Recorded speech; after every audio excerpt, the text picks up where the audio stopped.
Hello दोस्तों, मैं कन्हैया एक बार फिर से स्वागत करता हूं आप सभी का आपके अपने यूट्यूब चैनल इंग्लिश ज्ञान पे, जहां पे आपको स्कूल, कॉलेजेस एंड स्टडी से जुड़ी टिप्स एंड अपडेट्स मिलती रहती हैं। तो दोस्तों, जैसा कि इससे पहले वाली वीडियो में हमने बीए 2020 में जो साइंस के क्वेश्चन पूछे गए थे उसको डिस्कस करा था, तो आज की वीडियो में हम जो 2019 का क्वेश्चन पेपर था डीयू बीएड का, उसमें जितने भी साइंस के क्वेश्चन पूछे गए थे उन सभी को डिस्कस करेंगे।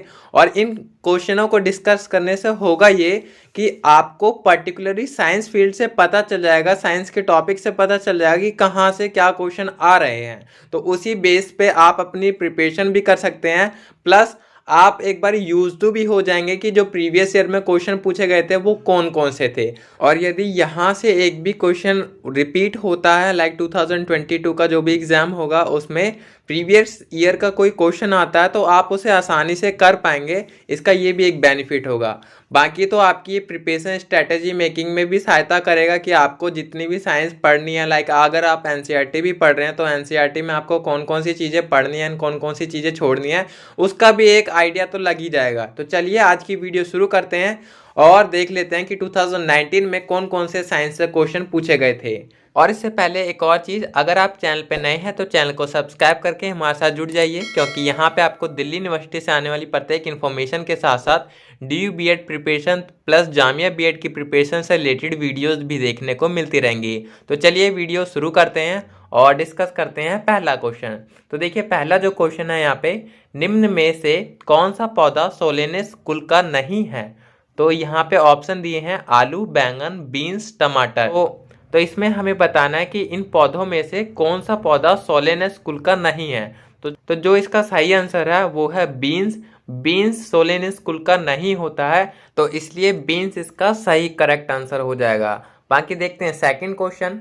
सेकंड क्वेश्चन है, कच्चा रेशम क्या होता है। कृत्रिम रेशम, जंगली रेशम, कागज का रेशम या काता हुआ रेशम। तो इनमें से किस को हम कच्चा रेशम भी कहते हैं। तो जो काता हुआ रेशम होता है उसे हम कच्चा रेशम के नाम से भी जानते हैं, तो इसका ये वाला सही आंसर हो जाएगा। नेक्स्ट है हमारा third question, philosophy naturalis Principia Mathematica किसने लिखी है। तो इसका तो आप सभी को पता होगा, अगर आप न्यूटन के बारे में थोड़ा भी पढ़ा होगा आपने, तो इनका जो बुक है जो फिलोसोफी नेचुरलिस प्रिंसिपिया मैथमेटिका, ये आइजैक न्यूटन की है। और जो भी इनके प्रिंसिपल्स हैं, लाइक लॉ ऑफ मोशंस है, वो इसी में डिफाइन किए गए हैं। ठीक है, इसके अलावा नेक्स्ट है हमारा फोर्थ क्वेश्चन, एक्सरे की खोज किसने की थी। तो इसका सही आंसर है डब्ल्यू.सी. रॉन्टगन ने की थी। और ये जो क्वेश्चन है ना, ये आपके जामिया बीएड में भी पूछा गया है एक बार। ठीक है, तो इस तरह से जो इन्वेंशन होते हैं वैज्ञानिकों द्वारा, उन्हें भी आपको पढ़ने की ज़रूरत है, उन्हें भी थोड़ा आप देखकर चलिएगा। उसमें भी आपके कुछ इंपॉर्टेंट साइंटिस्ट होते हैं जिनकी जो इन्वेंशन होती है, जो सिद्धांत होते हैं वो इम्पॉर्टेंट होते हैं। तो वो मैं आपको बता दूंगा आगे चलकर कि कौन कौन से साइंटिस्ट के बारे में आपको पढ़ना है और कौन कौन से इन्वेंशन के बारे में पढ़ना है। नेक्स्ट देख लेते हैं। नेक्स्ट क्वेश्चन है आपका, विस्तारित होता हुआ ब्रह्मांड की खोज का श्रेय किसे जाता है। तो देखिए, अगेन यहाँ पे एक साइंटिस्ट का नाम पूछा गया है। तो विस्तारित होता हुआ ब्रह्मांड का जो सिद्धांत था वो दिया था एडविन हबल ने। ये क्वेश्चन भी आपका ज्योग्राफी से आ रखा है या फिर आप साइंस से भी कह सकते हैं। ये जो फैक्ट है ये आपको दोनों ही जगह देखने को मिल जाएगा। ठीक है, और ये जो फैक्ट है ना, विस्तारित होता हुआ ब्रह्मांड, ये आपको 9th की एनसीईआरटी ज्योग्राफी में मिल जाएगा, प्लस आपको 10th क्लास की साइंस की एनसीईआरटी में भी मिल जाएगा। बाकी नेक्स्ट क्वेश्चन है आपका, कंप्यूटर का जनक किसे कहा जाता है। तो ये तो बहुत बेसिक क्वेश्चन है, इसके बारे में तो आई होप सभी को पता ही होगा। चार्ल्स बेबेज को कंप्यूटर का जनक कहा जाता है। नेक्स्ट क्वेश्चन है हमारा, यदि बिजली की आपूर्ति से जुड़ा रेफ्रिजरेटर का दरवाजा खुला छोड़ दिया जाए तो वह कमरा कैसा हो जाएगा। ठंडा, गर्म या फिर कोई प्रभाव नहीं पड़ेगा। तो ये थोड़ा सा ट्रिकी क्वेश्चन है। इस क्वेश्चन में यूजुअली बच्चे क्या सोचेंगे कि अगर रेफ्रिजरेटर का दरवाजा खुला है तो उसमें से तो ठंडक बाहर निकलती है, तो जाहिर सी बात है कि जो कमरे का टेम्परेचर है वो ठंडा हो जाएगा, तो वो ठंडे पे क्लिक करके आ जाएंगे। बट जो सही ऑप्शन होगा इसका वो होगा गर्म हो जाएगा। ठीक है, तो इसका सही आंसर है गर्म। नेक्स्ट क्वेश्चन है हमारा 8th क्वेश्चन, पानी के नीचे एक पनडुब्बी से पानी की सतह पर वस्तुओं को देखने के लिए इस्तेमाल किए जाने वाले उपकरण का क्या नाम होता है? तो देखिए, जो पानी की पनडुब्बी के नीचे लगा रहता है उसे हम कहते हैं पेरिस्कोप, जिसकी सहायता से नीचे वाली वस्तुओं को देखा जाता है। और ये क्वेश्चन आपका 10th क्लास की एनसीईआरटी से आ रखा है। तो 10th क्लास की, यानी कि मैं कहूँगा बस कि अगर आप साइंस पढ़ रहे हैं ना, तो आप 10th तक की साइंस कवर कर लीजिए। आप कि मोस्ट ऑफ द चीज़ें वहीं से सारी चीज़ें कवर हो जाएंगी साइंस के लिए। और एनसीईआरटी से देखिए आपके दो फायदे हैं। जो आपका जामिया बीएड होता है उसमें तो A to Z चीज़ें एनसीईआरटी से ही आती हैं। बिलीव मी, बहुत इजी पेपर आता है अगर आप साइंस की एनसीईआरटी पढ़ के जा रहे हैं और आप जामिया बीएड का पेपर देने जा रहे हैं, तो बहुत ईजी होता है वो आपके लिए। ठीक है, नेक्स्ट क्वेश्चन है हमारा 9वां। यूजीनिक्स एक अध्ययन है किसका?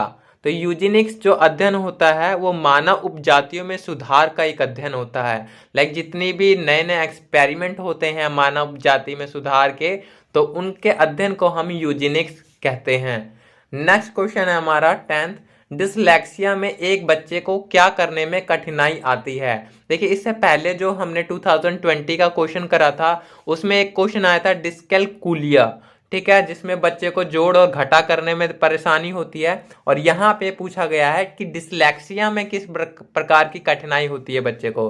तो डिसलेक्सिया में बच्चे को पढ़ने और लिखने में कठिनाई का सामना करना पड़ता है। इसी प्रकार से और जो मेंटल रिटार्डेशन वाले होते हैं तो वो क्वेश्चन पूछे जाते हैं बीएड में। ठीक है, तो आप वो सारे चीज़ों को पढ़कर जाइएगा या फिर थोड़ा सर्च करिएगा कि बच्चों की मेंटल रिटार्डेशन से संबंधित कौन कौन से और विकार होते हैं। ठीक है, इसके अलावा नेक्स्ट क्वेश्चन है हमारा, गर्भवती माता के लिए कितने मिलीग्राम आयरन की आवश्यकता होती है? ये क्वेश्चन भी काफ़ी बेसिक क्वेश्चन है। ये भी आपको 7th to 8th क्लास की एनसीईआरटी में देखने को मिल जाएगा, जिसका सही आंसर है 30 मिलीग्राम। ठीक है, नेक्स्ट क्वेश्चन हमारा 12th। मानव आंख की लेंस की फोकस लंबाई को समायोजित करके विभिन्न दूरी की वस्तुओं पर केंद्रित कर सकती है। यह किसके कारण होता है? तो देखिए, अगेन ये 10th क्लास की एनसीईआरटी है जो मानव नेत्र वाला चैप्टर है, उससे पूछा गया है। तो इसका सही आंसर है समायोजन। समायोजन के कारण ही व्यक्ति दूर रखी या फिर पास रखी वस्तु को आसानी से देख पाता है।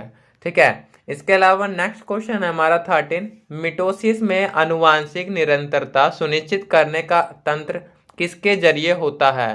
तो इसका सही आंसर है, देखिए, दो अनुजात कोशिकाओं की एक समान गुणसूत्र संख्या के जरिए। ठीक है, आई होप आप सभी को गुणसूत्र का पता होगा। गुणसूत्र आपके टोटल 46 होते हैं, जिसे हम क्रोमोसोम भी कहते हैं। ठीक है, इसी क्रोमोसोम के अंदर होता है आपका डीएनए और डीएनए में होता है हमारा जीन। तो जीन ही निर्धारित करता है अगली आनुवांशिक पीढ़ी का। ठीक है, तो यहाँ पे जो मिटोसिस है ये भी जो कोशिका का विभाजन होता है वो 3 प्रकार से होता है। एक मिटोसिस, एक एमिटोसिस और एक और होता है, वो आप पढ़ लेना। तो इस तरह से इसका जो सही आंसर है वो आप नीचे पढ़ सकते हैं। नेक्स्ट क्वेश्चन हम देखते हैं। नेक्स्ट क्वेश्चन है हमारा, साबुन के अणु में क्या होता है? देखिए, ये क्वेश्चन भी आपको 10th क्लास की एनसीईआरटी में जो केमिस्ट्री का चैप्टर है 4 या 5 उसमें देखने को मिल जाएगा कि साबुन के अणुओं में क्या होता है। तो जल रागी शीर्ष तथा जल रागी पूंछ, ये चीजें साबुन के अणुओं में पाई जाती हैं।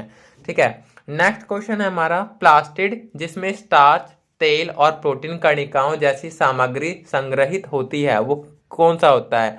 तो देखिए, जो इसका सही आंसर है वो ल्यूकोप्लास्ट है, क्योंकि ल्यूकोप्लास्ट ही एक ऐसा कह सकते हैं पिगमेंट होता है जो पत्ती के अंदर होता है, जिसमें सभी चीजें खाद्य पदार्थ ये स्टोर करके रखता है। बाकी क्रोमोप्लास्ट जो होता है वो आपका जो फल होता है उसको कलर देने के का काम करता है, और जो क्लोरोप्लास्ट होता है वो पत्ती को हरा रखने का और भोजन बनाने का काम करता है। तो इस तरह से ये तीनों चीजें होती हैं एक पत्ती में।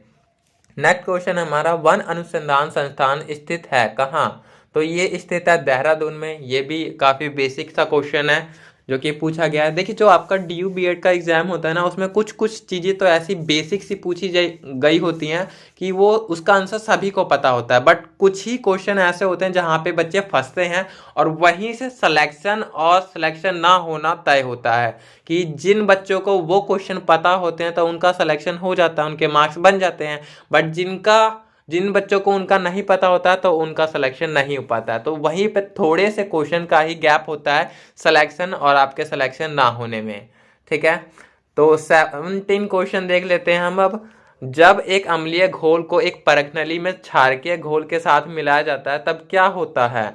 घोल का तापमान बढ़ता है, घोल का तापमान कम हो जाता है, घोल का तापमान समान रहता है, या फिर नमक का निर्माण होता है। देखिए ऐसे ही क्वेश्चन आते हैं जो DU बीएड का एग्जाम देंगे आप, तो आपको इसी प्रकार के बहुत सारे क्वेश्चन देखने को मिलेंगे, चाहे वो सोशल साइंस से आ रहे हो, चाहे वो साइंस कैटेगरी से आ रहे हो, तो आपको इसी प्रकार से क्वेश्चन देखने को मिलते हैं वहाँ पे थोड़ा फैक्ट वाइज।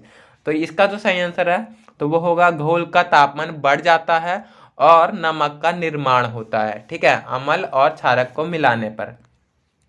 नेक्स्ट है हमारा लास्ट क्वेश्चन है जो कि चयनात्मक ध्यान का फिल्टर छीड़न सिद्धांत किसके द्वारा प्रतिपादित किया गया है? तो ये है ट्रीसमैन।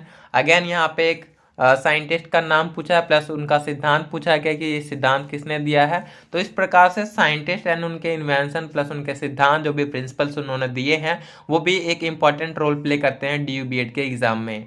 तो आई होप आपको ये क्वेश्चन देखकर थोड़ा अंडरस्टैंडिंग हुई होगी कि आपको जो पढ़ना है वो NCERT ही पढ़ना। अभी आप NCERT अच्छे से फॉलो कर लीजिए, उसके बाद जो आपका अदर लेवल होगा तो आप अदर थिंग्स पढ़ सकते हैं, बट अभी मेक श्योर कि you are reading your NCERT's books and जितने भी कॉन्सेप्ट होते हैं आप क्लियर करिए NCERT से। ठीक है, तो चलिए यही था आज की वीडियो में, मिलते हैं नेक्स्ट वीडियो में, तब तक के लिए चैनल को सब्सक्राइब करके जुड़े रहिए।